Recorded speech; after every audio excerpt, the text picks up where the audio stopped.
You guys, welcome to Homeschool Curriculum Reveal Week. So I have this tradition on this channel of running a whole week of curriculum videos. And so that's no different this year. And so what we're going to be doing today is family subjects. It's probably going to be the biggest video. But then tomorrow will be 5th grade, and then 4th grade, and then 1st grade.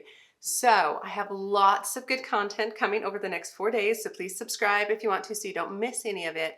But you guys, I'm so excited for this upcoming year, especially for family subjects, which again is this video, because this is the first year that I'm combining a bit of my twins, which are my 1st graders, and then my bigger kids, which are 4th and 5th grade. So let's just dive in and I will try my best to explain it all.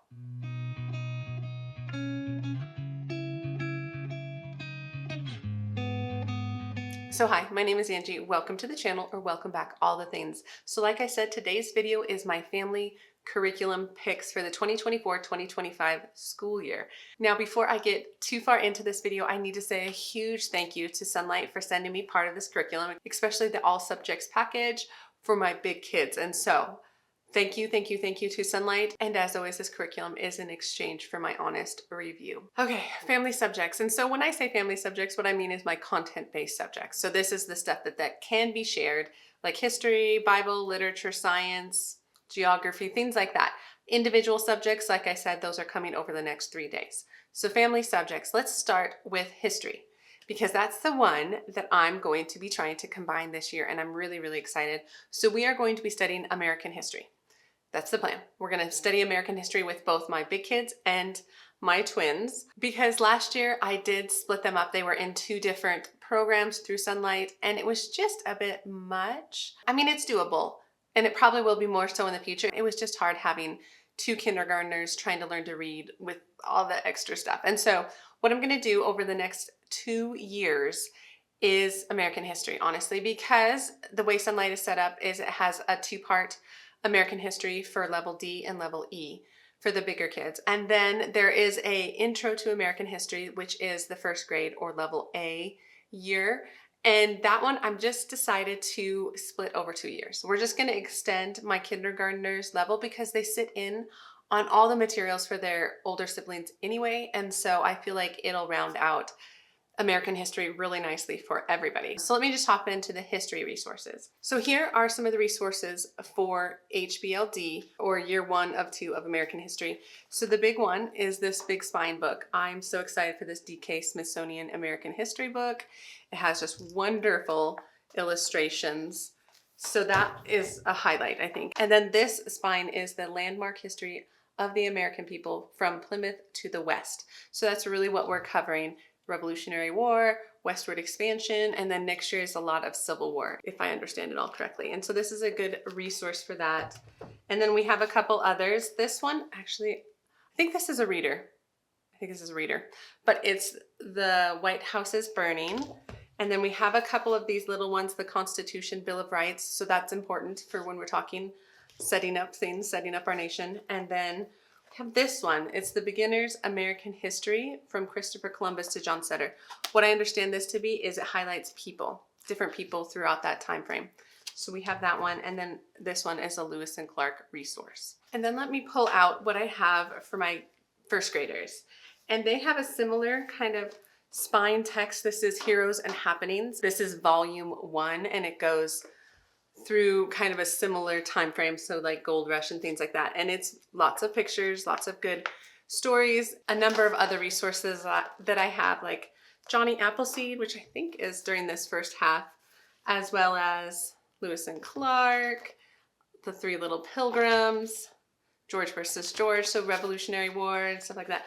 We have these 2. Actually, I think this one might be the only resource that I pull to next year, but we have American Pioneers, The First Americans, and Living in Colonial Times, which I've done all of these books with my big kids like 3 years ago, and I have a review I can link on how that went.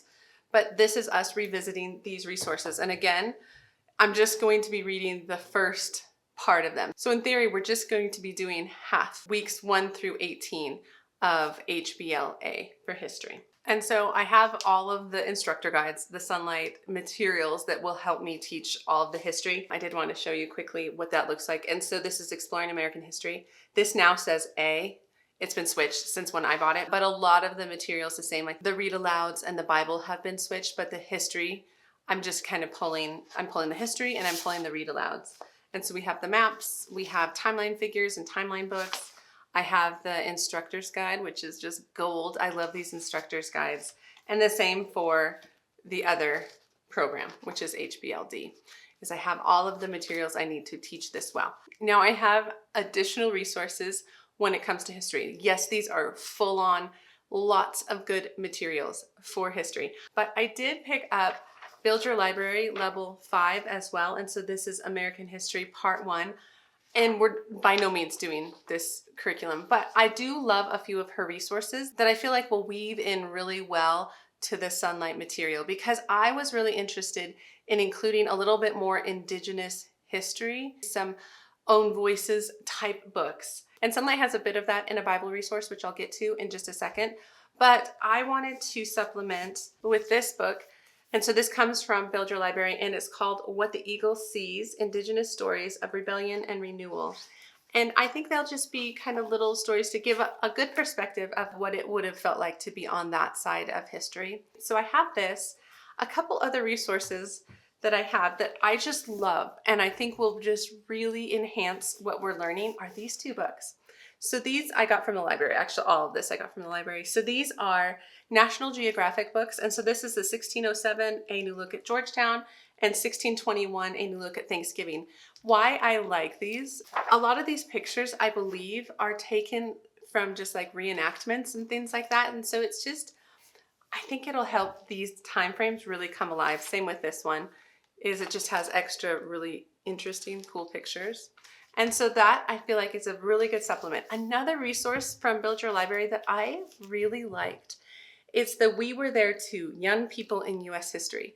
I think kids really gravitate and hold on to stories told from a child's point of view. And I thought that would just bring an extra level of interest to what we're reading in addition to this one.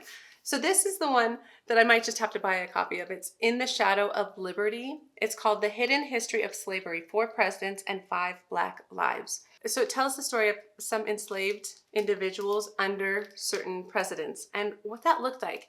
And maybe just to kind of paint a more holistic picture of our history and our presidents and just things like that. And I just thought that might bring up some really interesting conversations. Now, I have not used the HBL-D from Sonlight, so they might have a lot of wonderful resources like that, maybe written into some of these other books, and that might be what I find, and then I will kind of be on the fly figuring out how I'm going to supplement. But I wanted the resources.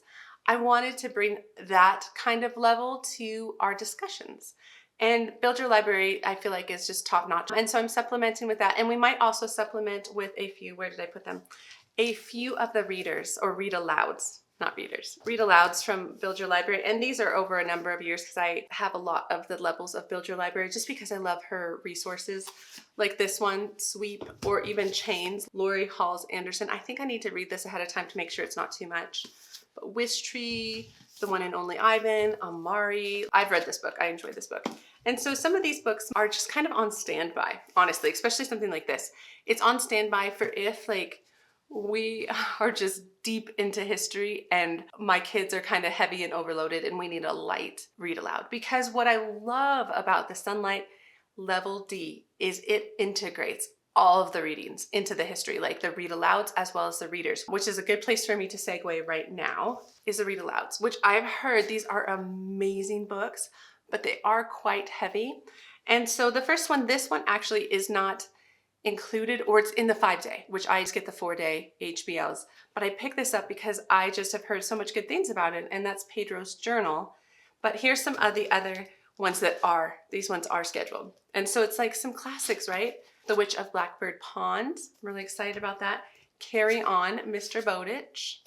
We have The Sign of the Beaver, Johnny Tremaine, Walk the World's Rim. Like this one I've heard is just a really good story, but lots of people die sort of idea. Peacemakers, Tolliver's Secret, Amstead, as well as Justin Morgan Had a Horse. And so you can see a lot of these are very historical like Revolutionary War and things like that. I'm really excited for a few of these, just how a powerful storyteller united their Iroquois people. So I do feel like there's really good Indigenous representation in Sonlight as well. So really, I just want extra resources, and we'll filter through what we need. That's what I found works for me. It gives me some flexibility, but yet I have an amazing program as my backbone and my spine. Here are some examples of the readers, which I go into more depth during my individual kids sections, because this is what my 4th grader and 3rd grader will be reading. But again, there are some that are very historical, like Blood on the River, like Fever, 1793, I'm really excited about, or Costo. I remember reading this as a kid. So here's a lot of their readers. So they have a lot to read this year. Okay, and so now a few side resources during this year, because when I think of American history, I think of a couple things. I really want my kids to learn the states and capitals. I want them to better understand like the presidents and things like that. And so I'm not sure about states and capitals. I'm still working on that. I think I'm just going to be using maybe some of those songs online. Classical Conversations has a really catchy song that you can get on YouTube. And so I think we might use that and some like blank worksheets to kind of fill things in. But I also have the 50 states book and the 50 states unit study through Sonlight. Now this does not cover like all the states and teach you the capitals. This is more, once I look through the resource, is like you can take it for your individual state. And it works through 36 weeks of like looking up different things like state bird, state tree, famous people, famous events, famous like architecture, things like that.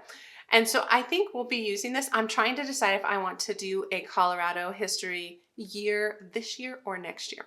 What I think I want to do is I want to balance these things out, because if I want to study the presidents and the states and capitals as well as this, I want to do all of that over the next 2 years. And I'm not sure if I'm leaning towards doing one we do HBL-E, but I have the resource, and studying those things will really help with like geography and things like that. Even though geography is very much built into every day of Sonlight, like we look things up on the maps, we find things on our foldable map or our globe, and it'll be really good. And then I did pick up a few extra just fun resources for maybe when we are reading aloud. And these are paper dolls to cut, color, and assemble famous figures from the Revolutionary War and the Civil War. So obviously we'll just be using this one this year and the Civil War one next year, but I feel like my daughter would really like this.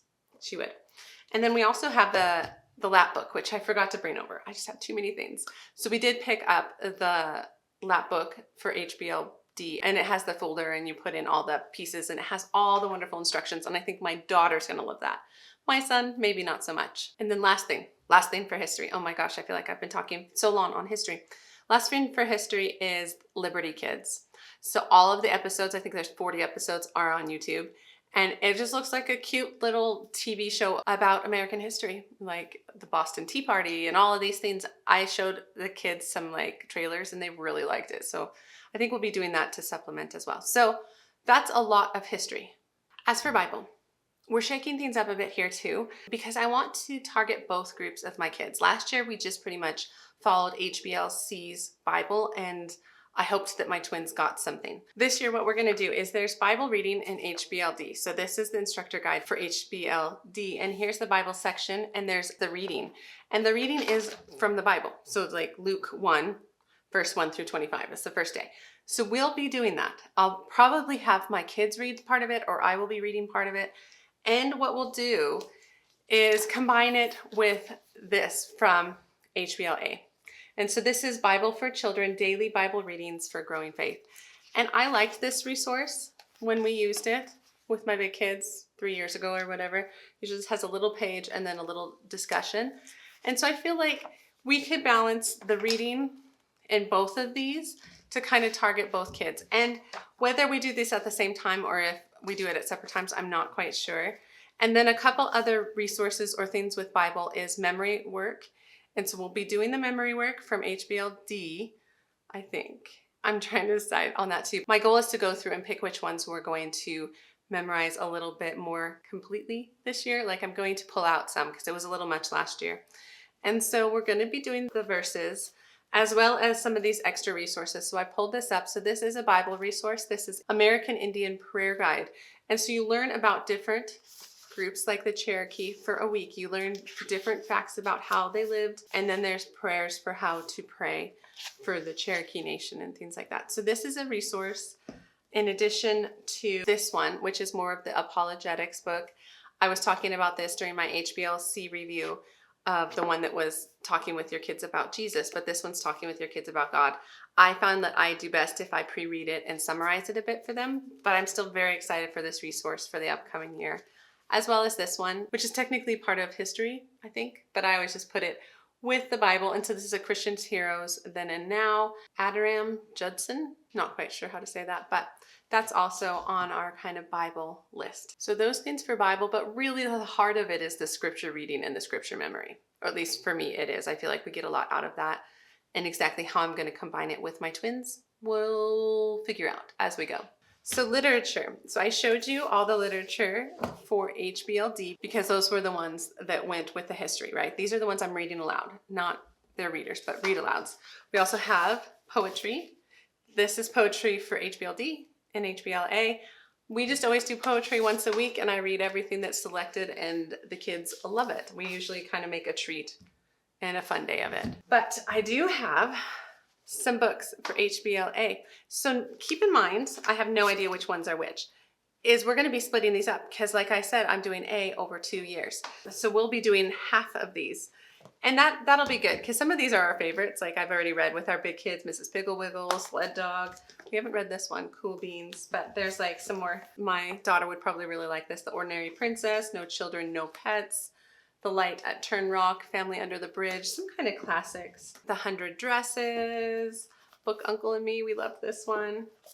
Here's a Penny, In Grandma's Attic, and oh, this is probably our favorite one, Adventures with Waffles. So we'll be reading half of those, right? And these might very well become our nighttime read-alouds.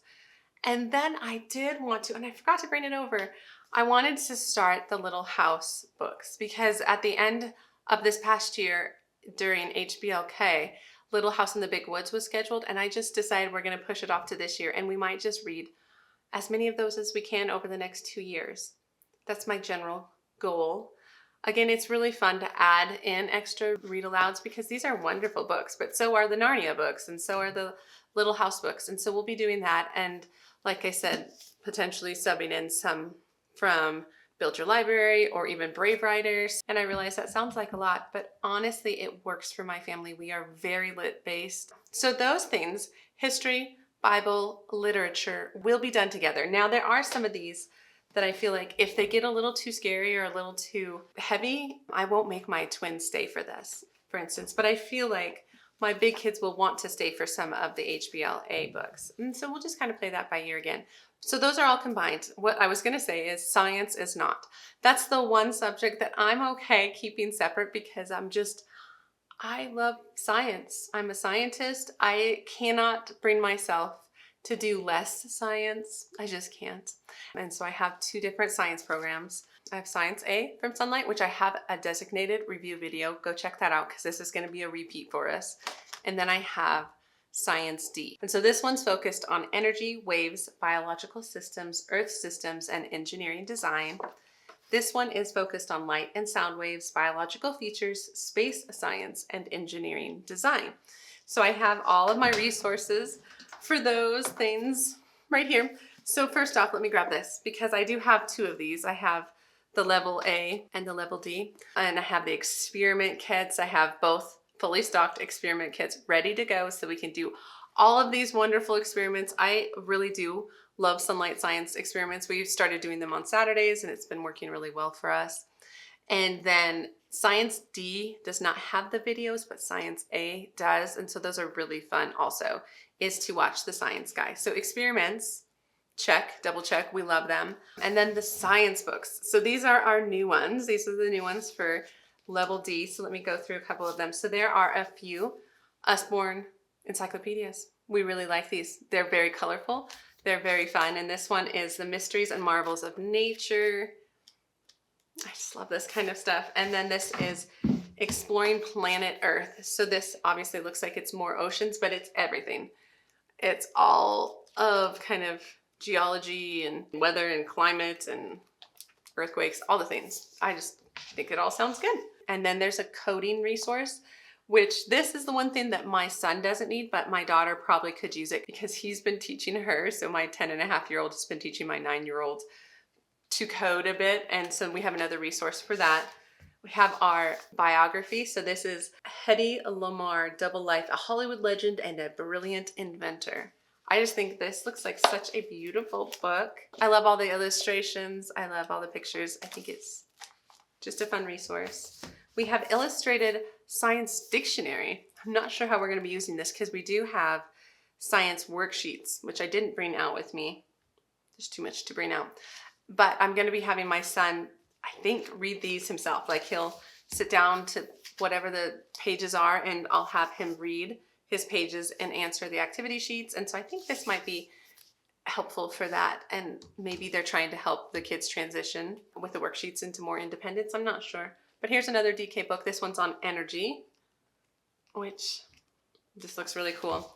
And this one's on what are waves. So we're talking about sound. I think that'll be really interesting because that's kind of a hard concept, scientifically speaking. And so these are the science books for D. And then here's the ones for A. Oh, I love it. So here's I think this is the day 5 book on engineering. And then this year, oh no, I don't think that's it. I think this was the day 5. Hooray for inventors. My kids really enjoyed this book when we read it the first time around. And then we have a couple of these light and sound books, a couple magic school bus, because you remember we're doing space systems, and there's a human body one. And then there's a couple of these little starting point science books, which I don't think these are part of the curriculum anymore, but we really liked them. And we're reusing our old program, which is the beauty of Sonlight. And so this is What Makes You Sick and What Do People Eat? And then our biography was past year. I remember reading this with my big kids and they were fascinated. And I love that because I have my PhD in microbiology. So Louis Pasteur was just kind of a central figure in my studies and my interests. And so that's science. We're splitting it up and doing it separately. Again, they will probably listen into each other's resources, but that's just fine. This is pretty much it. I have made a few resources of like miscellaneous things. We are probably going to do an Advent study. We picked up the next Advent book through Sonlight. We didn't pick up the whole kit because we still have a lot of the crafty things and resources, but we are going to do Advent. Another thing I was contemplating was the Hamilton, getting into maybe the Hamilton musical, listening to some of the music, watching part of the movie. I might need to pre-screen a little bit of that, but I think that would be really fun. I think my kids would get into Hamilton, especially the music. We might do some sort of like politics or election unit study and or Thanksgiving. See, these are the things that I'm just not sure. I keep them in my back pocket in case I want to do them or try to plan for them. Because the thing is sometimes I just need a break or we need a break and we need to shift gears a little bit to just liven up our homeschool. So I like to have some resources thought out, whether I use them or not, it doesn't matter. And I probably will be making a yearly planning video to kind of organize all of this stuff within my year and chat through how I manage all of these things. Because like you heard, I don't always just like go straight through a program and follow it to a T. Honestly, most of this is Sonlight materials and we'll probably use like 90% of it kind of straight through as it's written, but we're going to adjust. We're going to add some things potentially and drop some things if they're not resonating with my kids. And that's just homeschool, right? That's exactly what we should do to kind of make it fit our family. So I realized this was very long-winded and I knew it would be. It's a lot of resources. It's a lot of things, but this is really the core part of our homeschool, other than those individual important things like writing and math and spelling and things like that, which I will be talking about as the week goes on. So please stay tuned for that. But otherwise, guys, welcome to Curriculum Week. I'm so excited for what I picked for next year. Let me know down below if you have major selections, if you have favorite curriculum, share it all. I love to hear from you guys. But if you like the video, give it a thumbs up and subscribe to the channel if you want to. And you guys, I'll see you in the next homeschool video. All right, take care.